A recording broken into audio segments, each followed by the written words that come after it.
Tomorrow sounds good, with its new words, hot tips and best-kept secrets, like local beats, touring bands and classic tunes. It's the cheer of birdsong, crashing waves and sleepless cities. Tomorrow looks good, with familiar faces, colourful characters, and deep blue seas, like nothing you imagined, everything you dreamed, bright as a canopy of stars. It's your first flight, first night in town, and setting off at first light. Tomorrow feels good with best laid plans, the best in town, and the best you've ever had. Like sealed deals, bucket lists, and being there when it counts. It's a home away from home. The thrill of the unknown. In it together or alone. Tomorrow isn't a world away. Staying home for now. Dream forever.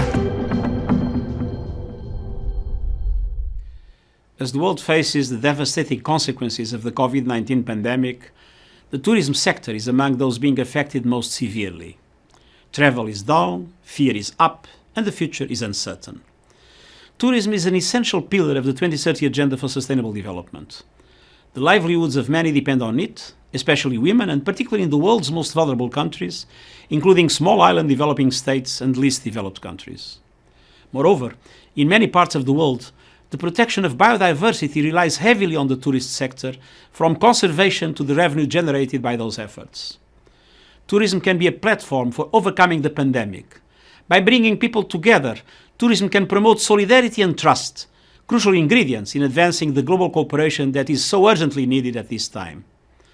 The United Nations World Tourism Organization is strongly committed to this work. I encourage all those involved in the tourism sector to explore how we can recover better, including through climate action and other steps that advance sustainability and build resilience. On our journey towards a better future, we must uphold our pledge to leave no one behind. Thank you.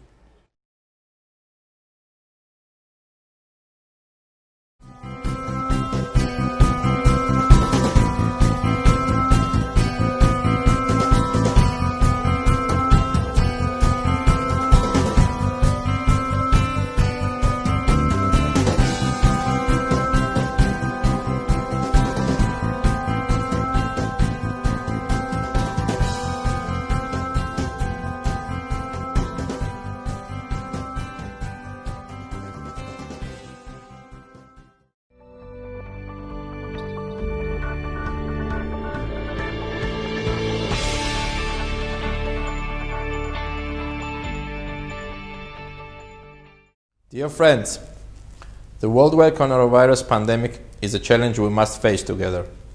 The virus knows no borders, nor does it discriminate. We are all equally vulnerable. Responsibility is of the essence in these circumstances. Our response must be calm, consistent, and collective.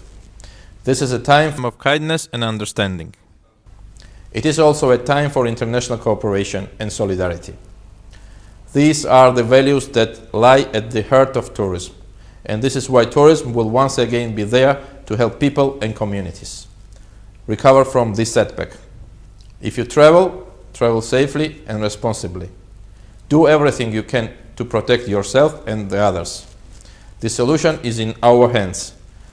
Only by living up to our responsibilities as a global community, as a sector, and as individuals, can we limit the impact this pandemic will have on lives and livelihoods.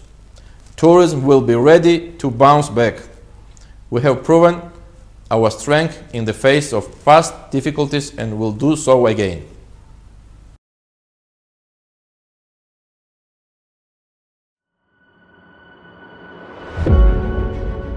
The World Tourism Organization, UNWTO, is the United Nations agency responsible for promotion of tourism. Our mission is to achieve a tourism that is sustainable, competitive, responsible, and accessible to all, as well as environmentally sustainable. To position tourism as a driver of sustainable development in the world. UNWTO is the only United Nations agency that includes as members entities from the private sector.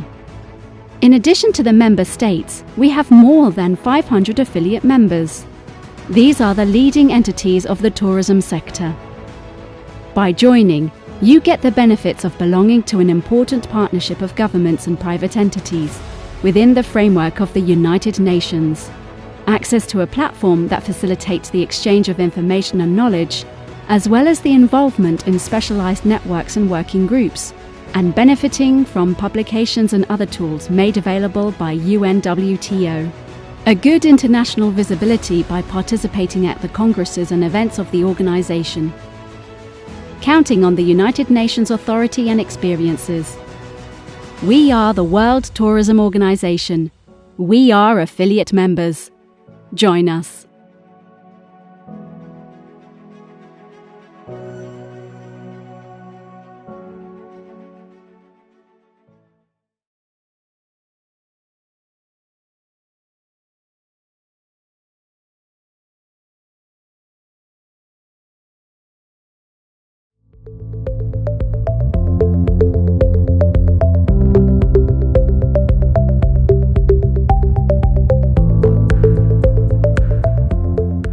Dear UN Global Compact members, dear affiliate members of the World Tourism Organization, dear tourism stakeholders, it is my great pleasure to welcome you to the UNWTO Virtual Pavilion during the Leaders Summit.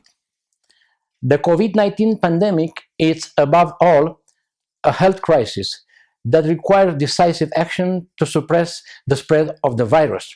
However, it also has significant socio-economic implications. Not only the tourism sector is bearing a lot of adversity, but also our friends and colleagues whose livelihood depend on tourism had spent very challenging times.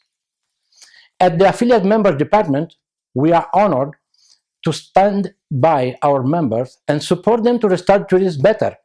The recent situation has proved the necessity to co-create and to cooperate.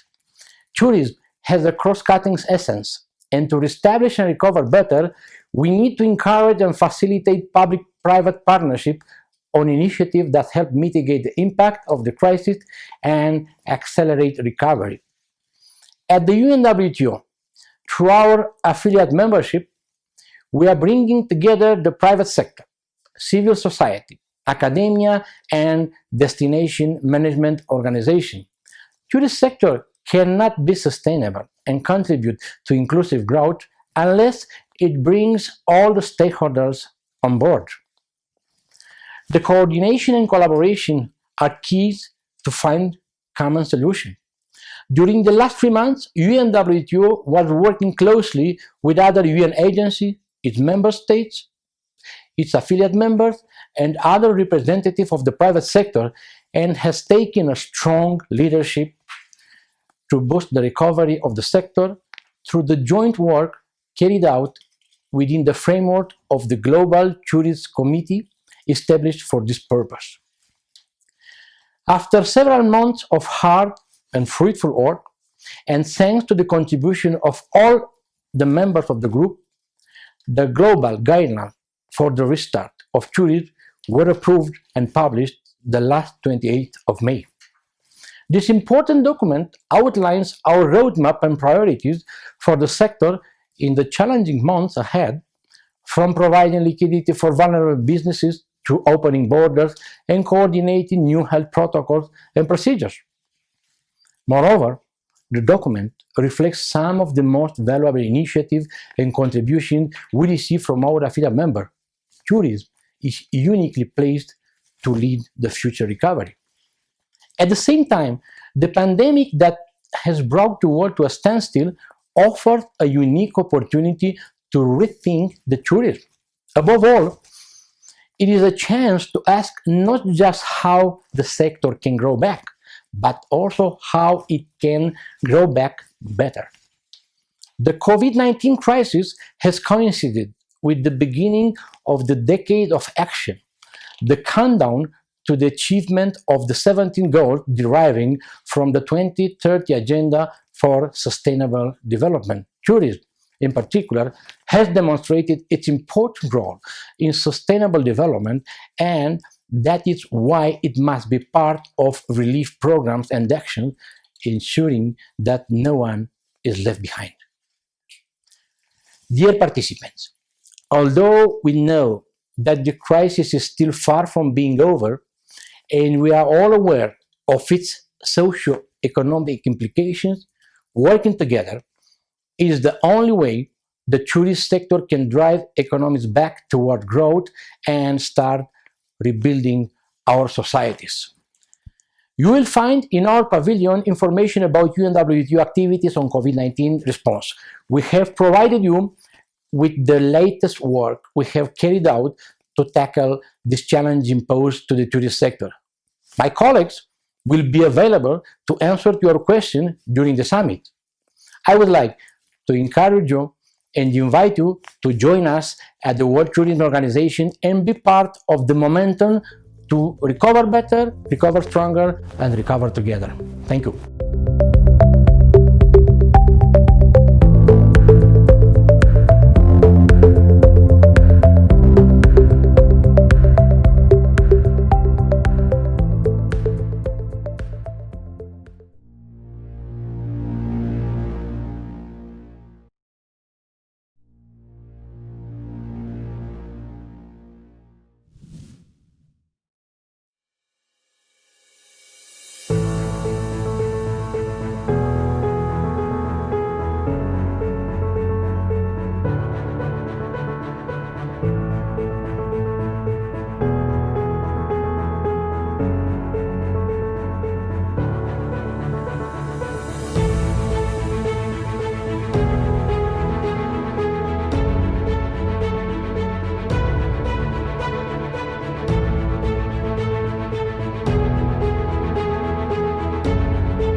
Tourism will again partner with recovery for livelihoods and more resilient societies. We will restore confidence only by working together. Trust is our new currency to restart tourism and contribute to the wider recovery.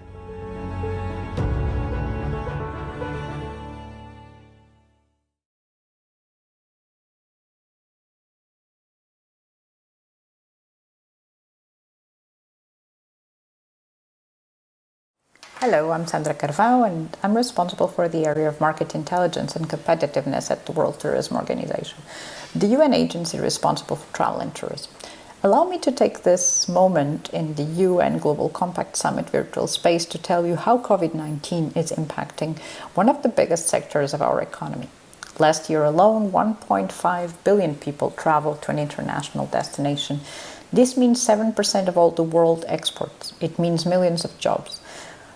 Today, we are at a standstill. For the first time in history, in March, we had 100% of all destinations with some kind of travel restriction related to COVID. We have seen hotels being closed, borders being shut down, and airplanes on the ground. What does this mean for us? It means an unprecedented situation. For the first time, our estimates point that we may lose up to 80% of international travel, depending on the openness level that we see in the next months.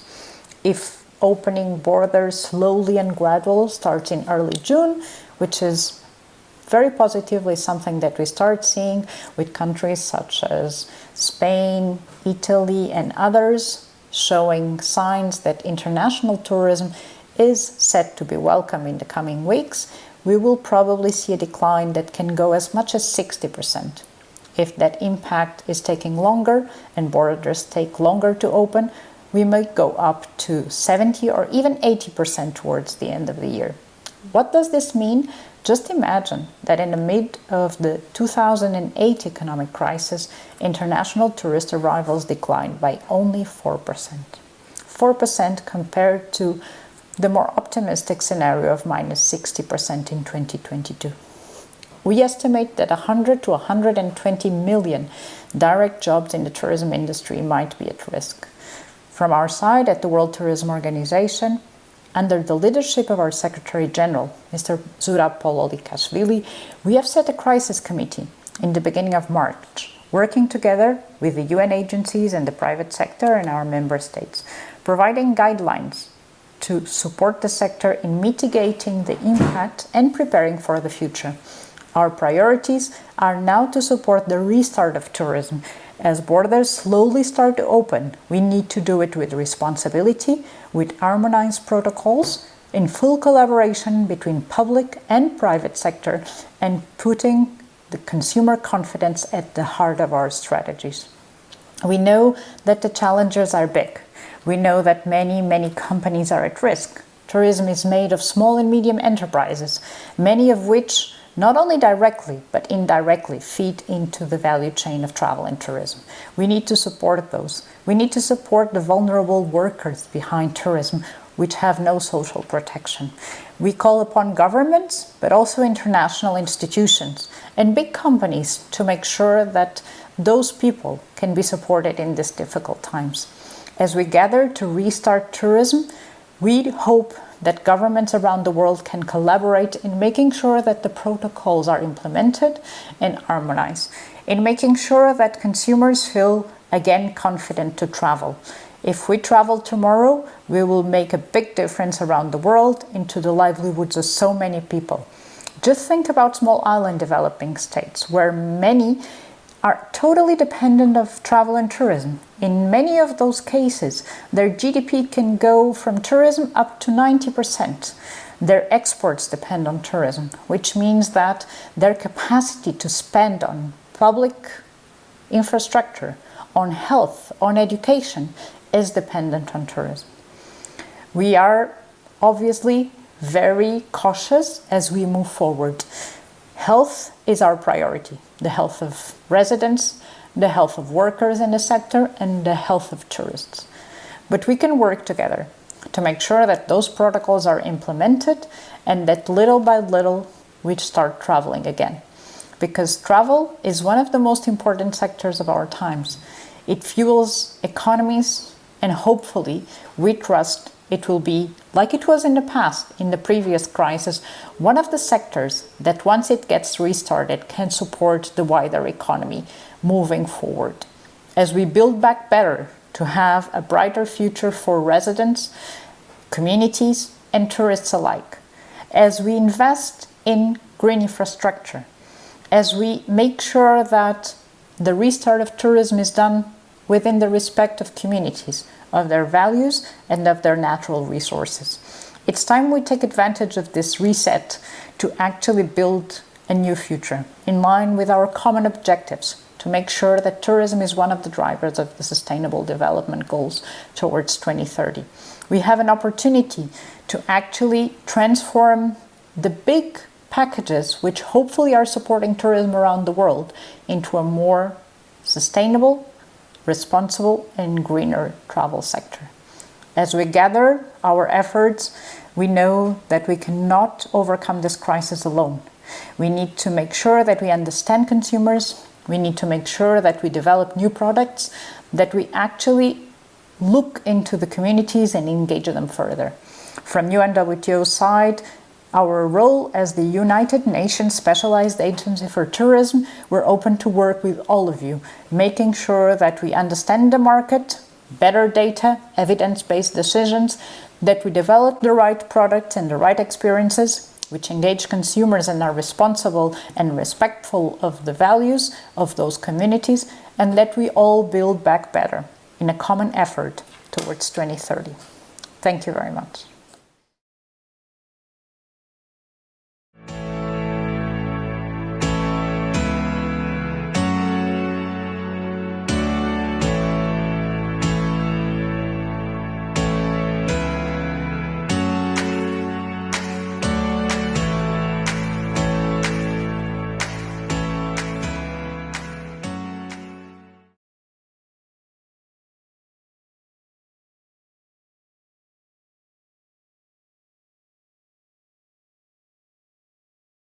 Hello, my name is Suman Billa and I'm the Director, Technical Cooperation and Silk Road Development at the United Nations World Tourism Organization. As a tangible way to support our member states, the UNWTO has unveiled the COVID-19 Tourism Recovery Package. The package itself is structured around three pillars. The first, economic recovery, the second, marketing and promotion, and the third is institutional strengthening and building resilience. Under the economic recovery pillar, we cover activities like measurement of the impacts of COVID-19, and from there proceed to develop country-specific tourism recovery plans. We also help develop support programs for MSMEs and reorient value chains towards sustainability.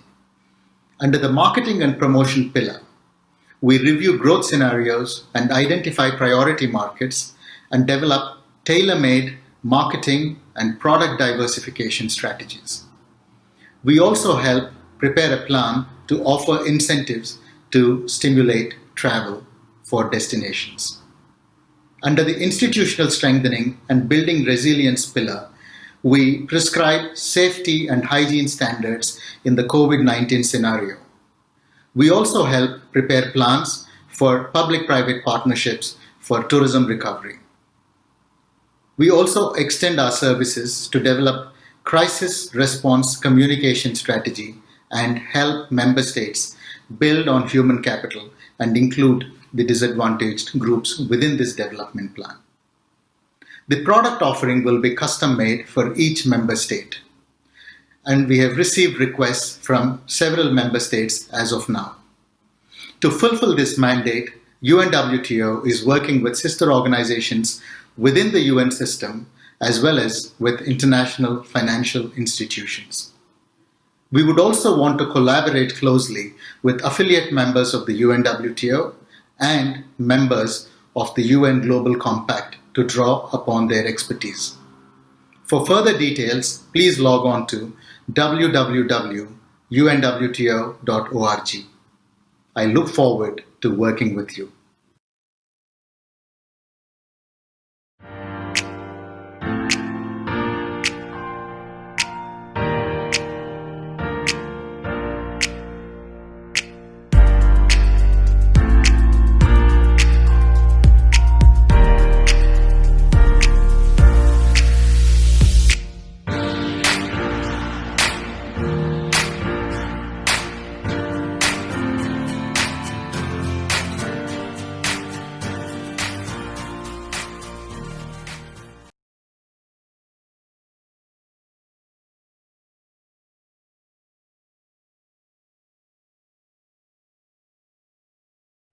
Dear UN Global Compact colleagues, it's my pleasure to be here today promoting innovation, digital transformation and investments inside the UNWTO.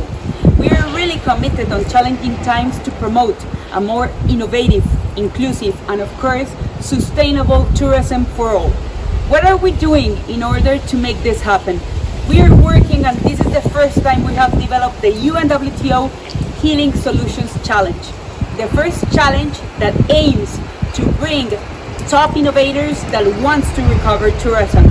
We created this unique platform, and thanks to this global call, we received more than 1,000 projects from more than 100 countries. We are really happy to work with the governments and of course with the financial institutions to make this project happen. But what is coming next? Why innovation and sustainability have to be the new normal? First of all, we are developing a partnership with IFC, and today we are launching together a joint project to recover hospitality and hotels, focused on a green investment strategy. Second of all, we are working to develop an Africa challenge, a unique challenge to recover the tourism, communication, promotion of Africa, so everyone can work and can promote this together with us.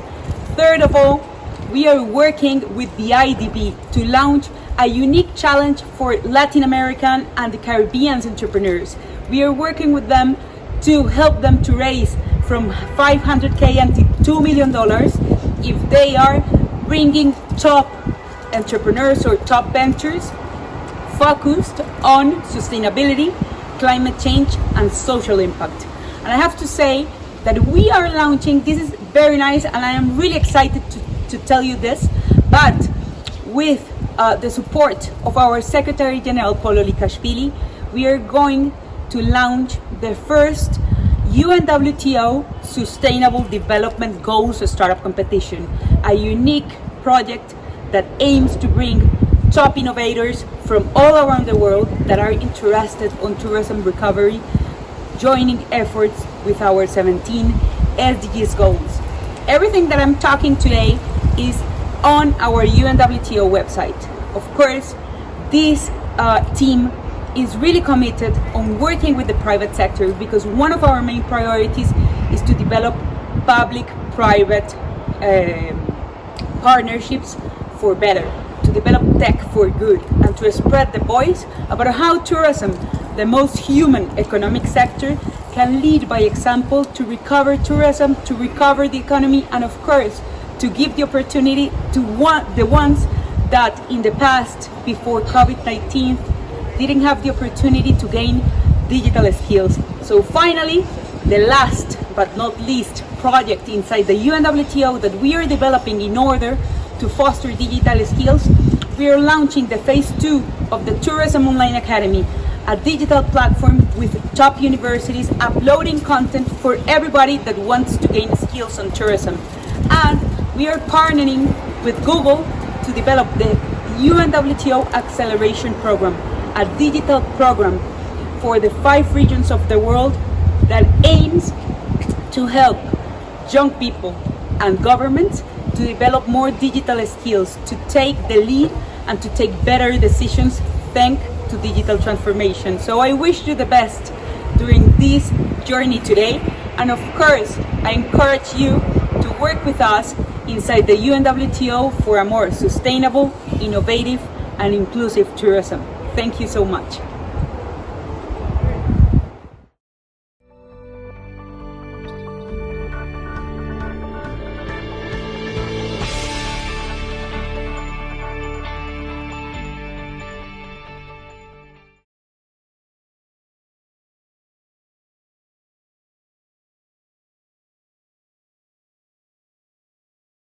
Good morning, good afternoon, depending on which part of the world you're in at this moment, in which region. I wish to thank on behalf of the Ethics, Culture and Social Responsibility Department here at UNWTO Madrid, the UN Global Compact, for giving us this great opportunity to share our vision of an inclusive response to COVID-19 and vulnerable groups when it comes to tourism development. My name is Igor Stefanovic, and I'm a technical coordinator at the Ethics, Culture and Social Responsibility Department.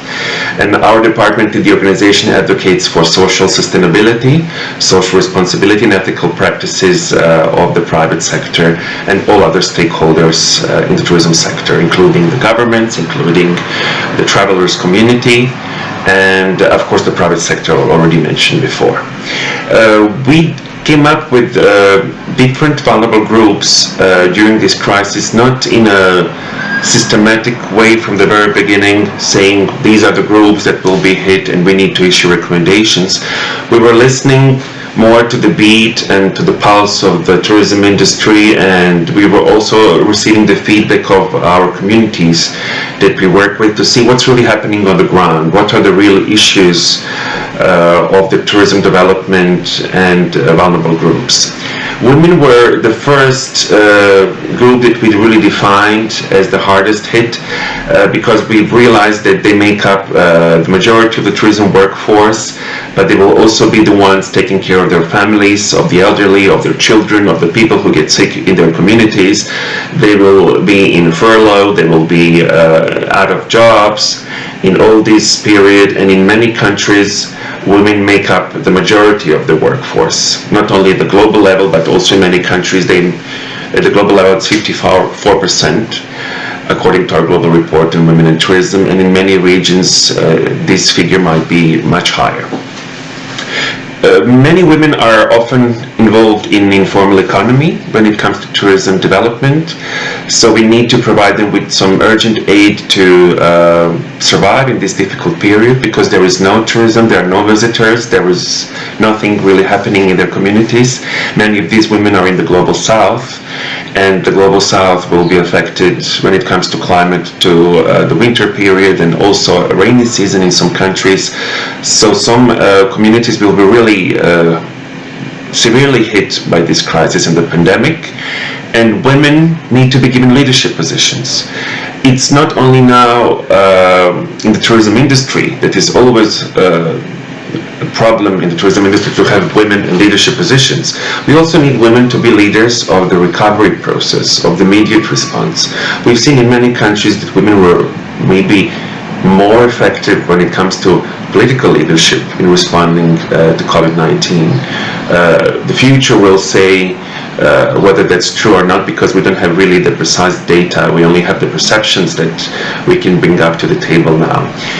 But women need to be participants of the recovery, of the immediate response to COVID-19, because many women are not only engaged in informal jobs, they're also leading their companies, many SMEs in the tourism sector that make up the majority of the sector when it comes to types of companies. And SMEs and entrepreneurial skills are very important now, because women need to have them for the future. Upskilling is really necessary. We need to help them in their supply chain, because the links are broken now. They need IT skills, and they also need new entrepreneurial activities, because the supply chain components, which are different, also businesses, need to come up also with different solutions for their own businesses, and women could be included in this new business options, in these new business plans. We also identified youth as a vulnerable group, because tourism sector is really labor intensive, and it's a very important entry point for a lot of young people to find their first job. Many young people are involved in the on-the-spot training in the tourism sector and vocational training that is maybe shorter than in other sectors. But also their work sometimes is very precarious. They have very short contracts, unstable employment, and sometimes they are also the main providers for their own families. It's not their parents, sometimes it's really the youth. So we need to come up now in the tourism sector also with a youth inclusive response, because the tourism behavior and the responsible behavior of the travelers depends a lot on the youth and what is their vision of the new normality. Is it something on the long run? What kind of behavior will the tourism sector have now? What kind of behavior will the consumers have? So youth have a big say in this discussion platform, so we need to give them some leadership. They also need to have leadership when it comes to research on what's going on now in the tourism sector. And youth also needs new skills as women. They need upskilling and maybe also less precarity when it comes to their employment. We need to end with this. The tourism sector is seen by youth sometimes as something that they will keep for a few years and then they have to move on to something stable. We need to end with this trend and this vision that many young people have when they start working in tourism, because they work long hours, they also get not too much free time to have work and life balance. So we need to change this in future. The same thing happens with women working in the tourism sector. The indigenous people are also really seriously jeopardized with this new pandemic outbreak with the COVID-19. As many of the indigenous communities were still in contact with tourism operators, tour operators, and also tourists visiting their communities, even though they preferred not to have these tourists when the whole thing started, because they know from the history that they're very, very sensitive and vulnerable to all the pandemics coming from the non-indigenous world. we need to respect the self-confinement and self-isolation measures of the indigenous communities. We cannot impose tourism developments and have these communities as a mere human attraction at the mercy and service of tourism tour operators. They have to be equal partners in defining the new tourism that they want for their communities, in defining the recovery, and we also have to help them to be included into the supply chain, to have the access to online market, to promote their products, their creative industries, their handicrafts, their art, and also their knowledge. And we also have to give them IT platforms so they could acquire new skills. The tourism industry also has the opportunity to help the indigenous communities now, as they can offer their infrastructure to hospitalize indigenous people if decided so by the hospitals or suggested so by the hospitals, and also accepted by the indigenous communities. Also, the tourism operators, the tour operators that have traditionally worked with the communities, have a chance to be a part of the recovery and the communication channels that are broken maybe now between indigenous communities and different sanitary authorities and also government institutions, because they're the ones normally maybe working with indigenous communities, or the young people within indigenous communities that work outside the community. So these communication channels, when it comes to tourism, they need to be improved now. And the tourism sector can also help indigenous people in bringing in supply, bringing in sanitary equipment, bringing in food for people in need. People with disabilities are not only the vulnerable group here, they're also a very important part of the market and competitiveness of tourism destinations, not only after the crisis, we're talking also before the crisis. When we speak about all these vulnerable groups, we also have to think about the economic potential that all this human capital and human talent have. And we also have to think about people as travelers. So people with disabilities and seniors are really seriously hit by the crisis when it comes to casualty rate in many European countries. So these groups have suffered a lot, and now maybe they will be the first ones to decide to travel again, but the obstacles will be there. The new protocols will come up with new physical or sensory obstacles for people with disabilities, and also seniors that share pretty much the same needs when it comes to access to tourism services, infrastructure, facilities, products. So if destinations are more inclusive and are more accessible, this will not only benefit people with disabilities that are coming as tourists and senior people. It will become as an asset of the whole local community, and how they can enjoy local infrastructure and services and local offer of the destination. We also have to think about people with disabilities being included in the tourism workforce. That is a major issue, because skills can be readjusted, posts can be readjusted, and people with disabilities can also become very important workers and part of the tourism workforce, and also be perceived as an important part of the human talent within the tourism establishments and hotels and accommodation sector. And also they will be perceived as establishments embracing diversity. This is something really important, because this is not only let's say a peg word for attractive communication that needs to be promoted by companies, because people really want it now, because we are all diverse in our abilities, but we all want to have access to tourism, leisure, and the enjoyment of our free time. Thank you very much for this opportunity, and I wish you a very successful forum. Thank you.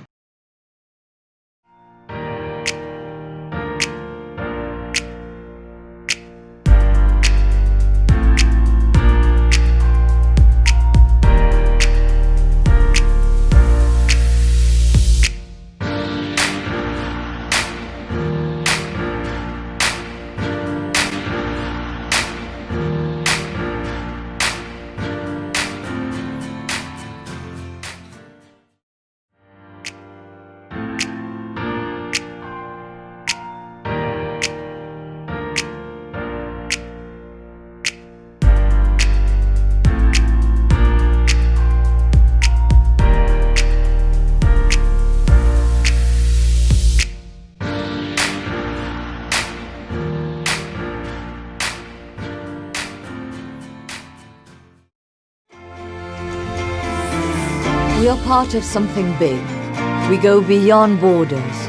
We belong to an unstoppable movement, changing lives, transforming regions, creating prosperity for communities across the world. Tourism has used thousands of words, wrapped in an endless stream of images, but often these reduce the diversity of countries and their people to simple clichés. We can aim to go beyond mere postcards, to transcend these conventions, to dive deep into a living picture in constant transformation. Our world keeps growing. In a few decades, the population will zoom past the 10 billion mark, but we live on a finite planet with limited resources. We face one of the most demanding challenges, reversing the consequences of climate change, pursuing sustainable growth and development for all, as the countdown is underway to achieve the 2030 Agenda and its Sustainable Development Goals, the decade of action. Looking beyond idyllic postcards, we discover our own responsibilities. Thanks to its remarkable transformative power, tourism has the obligation and the capacity to drive positive change. Tourism, one of the strongest growing sectors, matching or outpacing the growth of the global economy and world trade. 1 out of every 10 jobs worldwide depends on this sector. Tourism is breaking records, and the figures keep on rising. We are now more than 1.5 billion international tourists. In a decade, we will be at least 1.8 billion. Responsible growth is our goal, so that no one is left behind. Building value, opportunities through inclusive, sustainable and equitable tourism. Only then we will give the others their well-deserved leading roles, placing women, cultural heritage, communities and the environment in the foreground. Beyond postcards, beyond stereotypes, the actors are changing, priorities are shifting.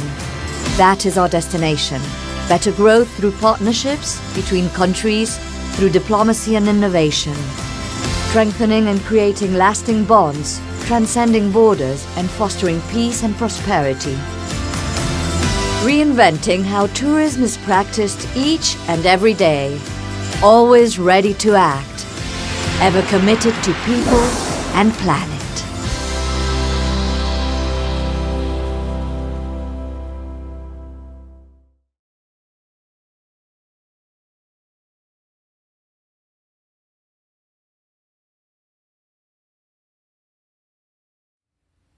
Hi, Ana Larrañaga, Chair of the UNWTO affiliate members.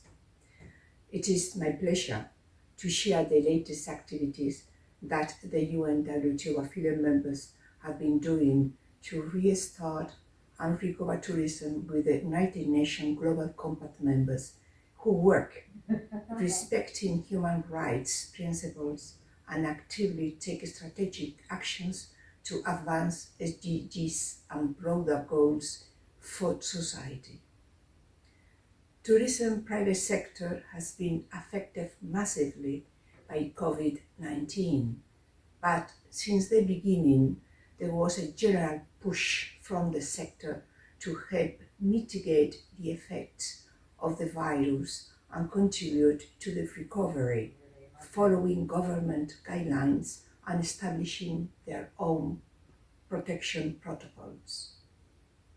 As chair of the UNWTO affiliate members, in collaboration and consultation with the rest of the members, we contributed to the preparation of recommendations, priorities, and guidelines for recovery in the Global Tourism Crisis Committee, together with representatives of member states of the UNWTO, international organizations, and the private sector. Recently, we published a set of priorities for recovery in which we highlight the need to provide liquidity for businesses, work together to recover confidence, open borders with responsibility, and the need of full collaboration with the private sector. There has to be a constant dialogue with the sector to share knowledge and good practices and support for companies to adapt and train their staff. We were happy that many affiliate members contributed to the work of the Crisis Committee, sharing with us special protocols in many different areas: amusement parks, food delivery, protection of cultural heritage, hotel unloading, etc., etc. Despite being hard hit by this crisis, it showed the willingness of the private sector to overcome it. Being part of the UNWTO affiliate members and having the chance of collaboration with the other international organizations and governments, while strengthening our collaboration with the other private sector, has increasingly enhanced our capacities to contribute to the 2030 agenda and make tourism more sustainable and resilient. Thank you very much. In addition to the member states, we have more than 500 affiliate members. These are the leading entities of the tourism sector. By joining, you get the benefits of belonging to an important partnership of governments and private entities within the framework of the United Nations, access to a platform that facilitates the exchange of information and knowledge, as well as the involvement in specialized networks and working groups, and benefiting from publications and other tools made available by UNWTO. A good international visibility by participating at the congresses and events of the organization. Counting on the United Nations authority and experiences. We are the World Tourism Organization. We are affiliate members. Join us.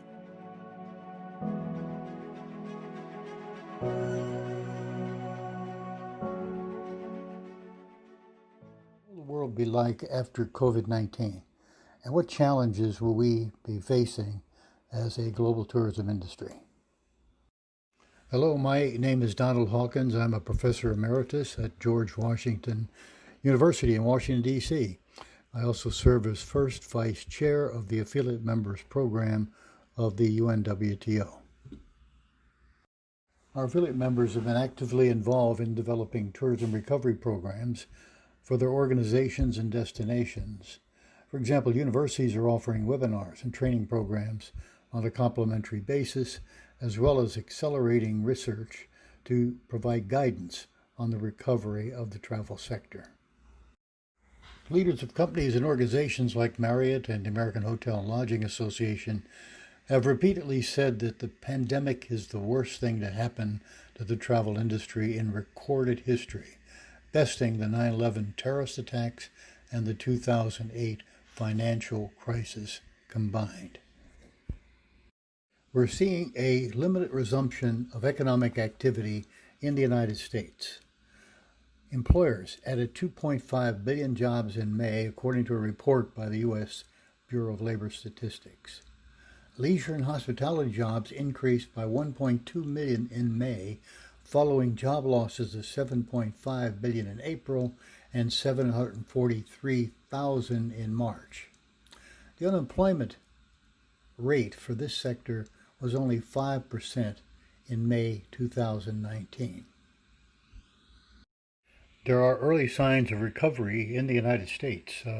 Travel providers remain mindful of travelers' long-term financial uncertainty, but in the short-term, travel safety will likely continue to be the most powerful driver of vacation decisions.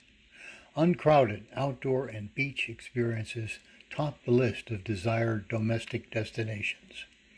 As of mid-May, almost one-third of U.S. consumers were planning to stay in a hotel for leisure during the summer months. The U.S. Department of Transportation has now revised its original order due to take effect June 16th and said it would now allow a total of 2 round-trip flights a week by Chinese airlines. Continuing with some of the trends in the United States, casinos in the Las Vegas Strip have partially reopened, but the throngs of people that keep it in business are largely staying away. Many, like MGM Resorts, are reopening in phased manners, while restaurants were open on a limited basis. Buffets, a Las Vegas dining staple, remain closed.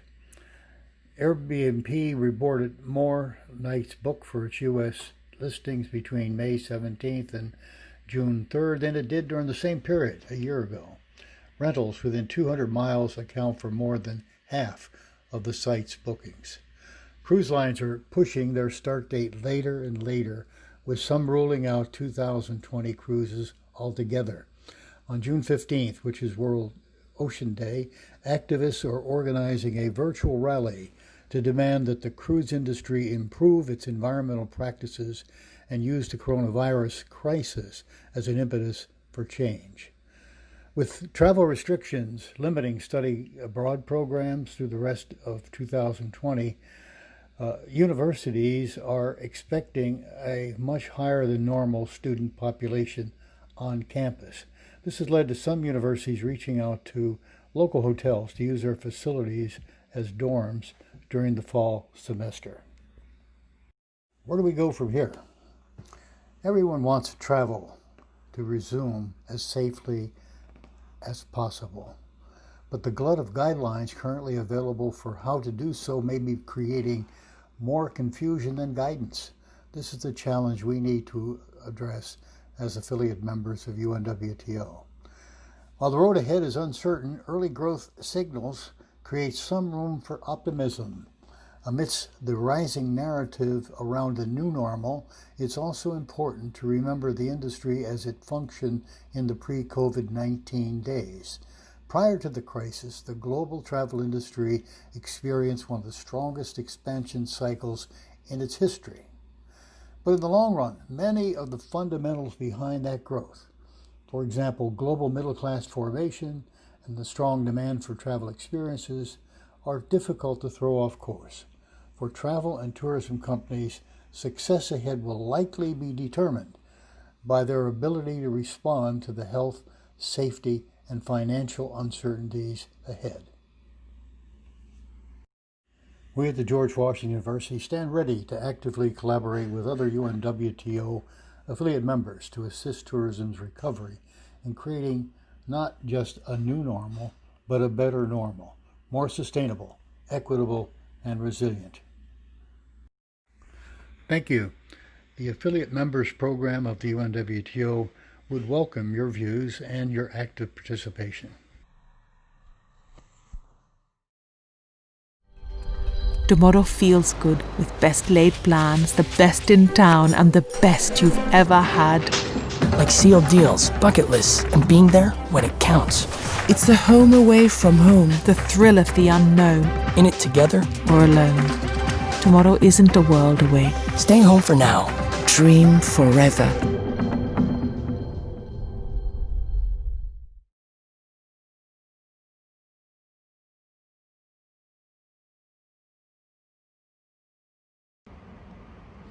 Dear participants of the UN Global Impact Leaders Summit, it's an honor to be selected by the World Tourism Organization to represent the affiliate members of the UNWTO as second vice chair of the board at the UN Global Impact Summit.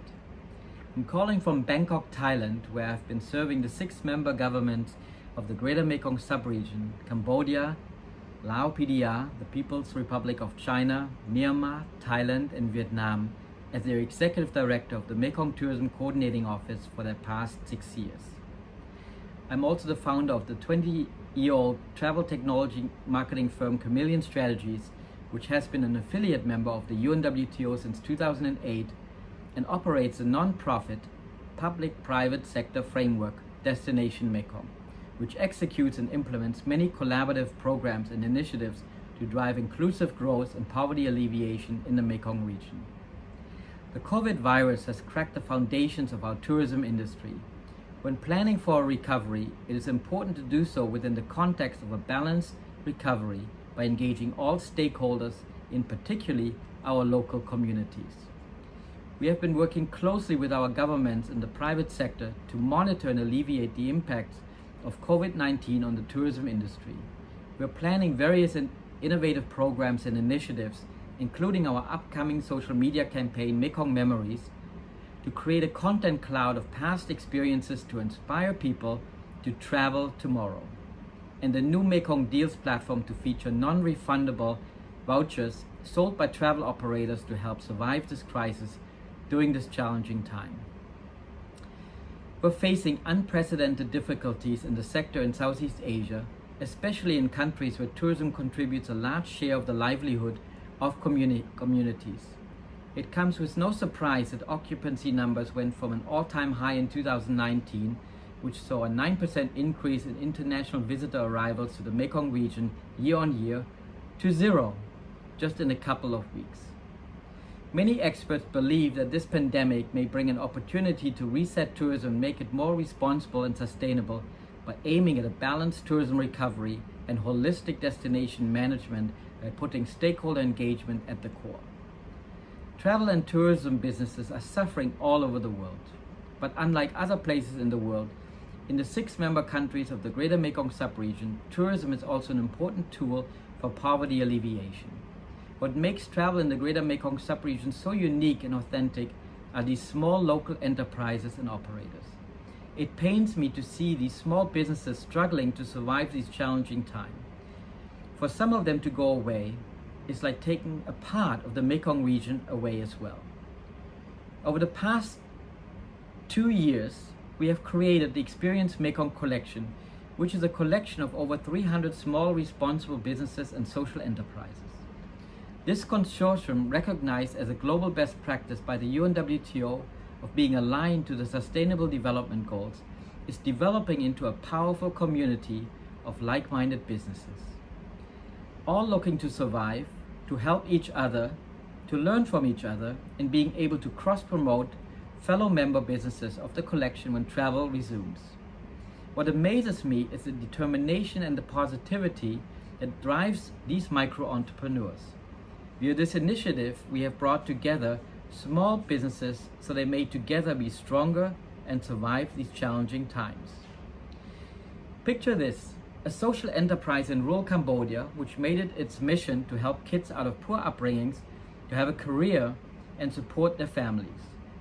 Or a family in northern Laos that have invested all their money and time to create a small guest house to lift their family out of poverty and create a better future.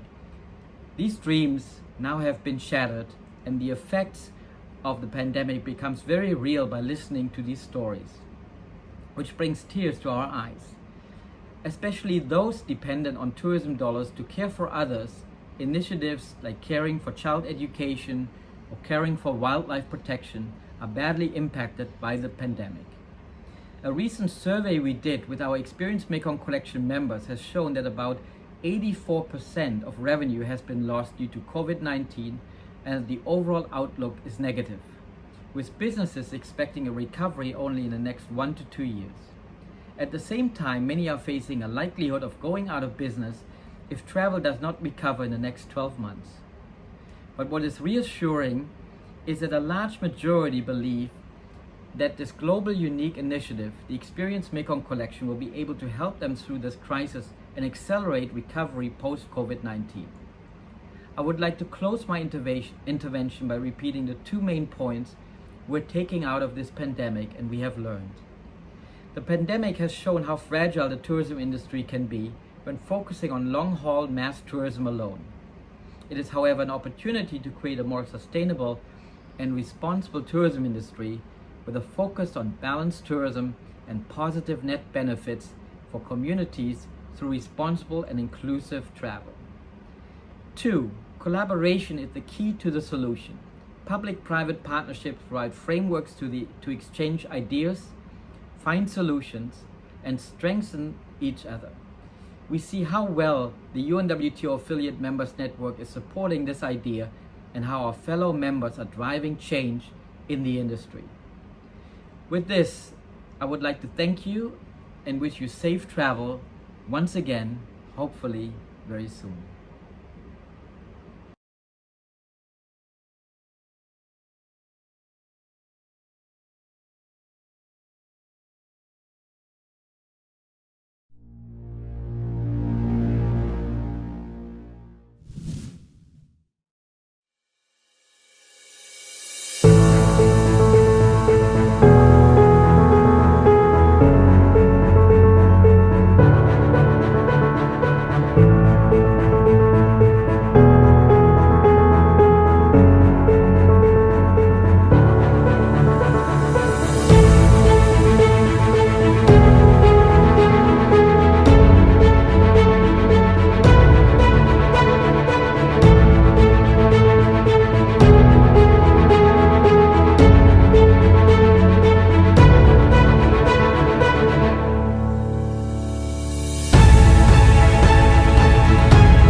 Constituí Calam en 1987.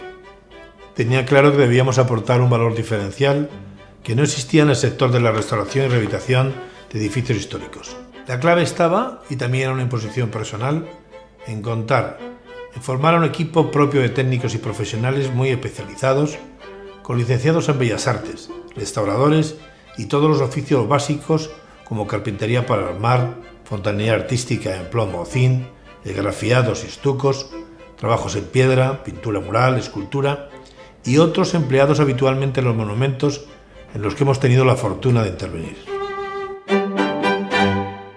Since its beginnings, Calam's work has contributed to the recuperation and conservation of historical urban centres.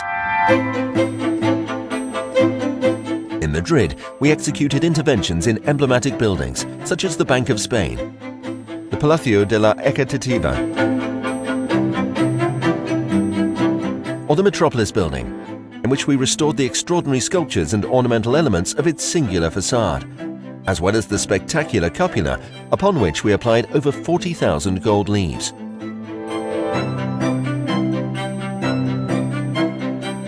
The architect Antonio Palacios, like Gaudi in Barcelona, made a stunning contribution to the city of Madrid. We restored the former headquarters of the South America Company in Plaza de Canovas de Castillo, reintegrating the compositional elements and volumes of the Palazuelo urban mansion facade, and carrying out the comprehensive rehabilitation of the Matasanz house in Gran Via, all works crafted by Palacios in Madrid center.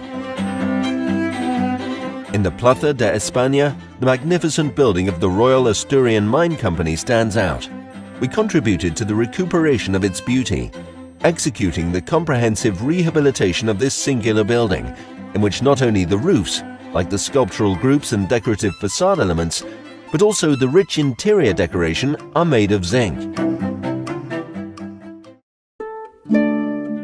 In Toledo, a World Heritage City since 1986, Calam has collaborated in an ongoing and agreed-upon way with the consortium of the City of Toledo, for which we have intervened in many of the projects carried out for its foundation, in both movable and immovable property. Included are archaeological excavations for the enhancement of Islamic ruins, such as the Shed of the Maidens, Mudejar architecture, such as the towers of San Miguel and San Bartolomé, Renaissance architecture, such as the portal of the College of Infants, the 18th century stuccos on the facade of Santa Fe Alley, the rich interiors decorated with carved and coffered ceilings, murals and plasterwork of the San Clemente and Concepcionista convents, and Santa Justa and Santa Caridad,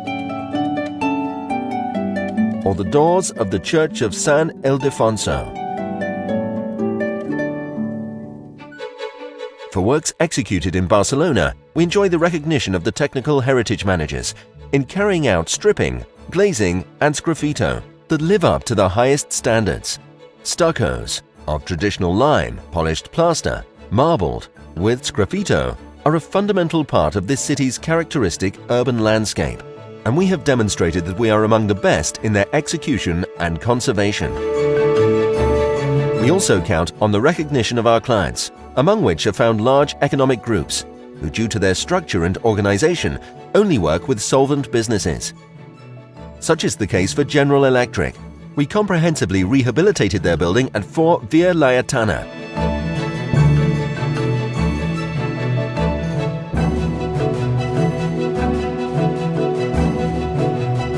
Include one performed on the building designed by Miguel Fisac as central headquarters of IBM Spain, one in Cesar Carlos University College by Alejandro de la Sota, to correct past errors under internationally agreed criteria and with craftsman hands, or the Catalana Occidente headquarters, in which we treated pathologies present in the prefabricated concrete facades due to rebar corrosion, among other causes. We have done work for La Caixa for more than 20 years. We rehabilitated their central offices in Madrid, as well as the well-known brick facades, reminiscent of the old industrial warehouse that is now home to Caixa Forum in this same city. We had the great opportunity to restore the most important Art Nouveau intervention outside of Catalonia by architect Domènec i Montaner, the major seminary of Comillas.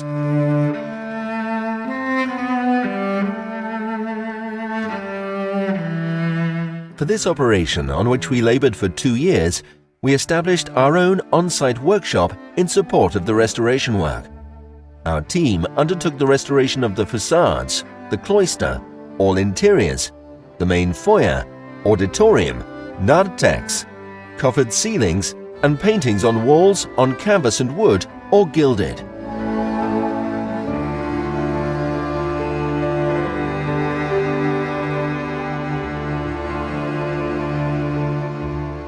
In recent years, we have dedicated resources and attention in order to locate strategic self-sustaining branches, from which we are able to offer our experience in conserving architectural heritage, restoring and rehabilitating monuments and historical buildings. We can already tend to other countries that demand the best value for money, with maximum guarantees through our operative centers and our own forces in Europe, Africa, and America. Through our company in France, we worked at Versailles Palace, the Château de Zay-le-Rideau and Samar, among others, Saint-Chapelle-de-Vincennes near Paris, and Notre-Dame de Guadeloupe Cathedral at Basse-Terre on the island of Guadeloupe near Martinique. In Central Africa, we began a major comprehensive rehabilitation job for the Ministry of Fisheries of Angola. Our experience is being supported and valued in Chile, where we have an operations center and are at this time executing interventions in the Rioja, Alamos, and Cousiño palaces. We are restoring the Embassy of Spain, located in the singular Velasco Serra del Malecon Palace, the only diplomatic seat in Cuba within Old Havana. Also in the Caribbean, we have completed the first restoration phase of the Basilica Cathedral in Santo Domingo, Dominican Republic. We are working on preparing the second phase, supported by a research project that will monitor the property. Los procedimientos de restauración son universales. Siempre hemos realizado nuestras obras con profesionales fijos de Calam, lo que nos ha permitido alcanzar una capacitación y una acreditación valoradas en países que están a la vanguardia de la protección de su patrimonio histórico.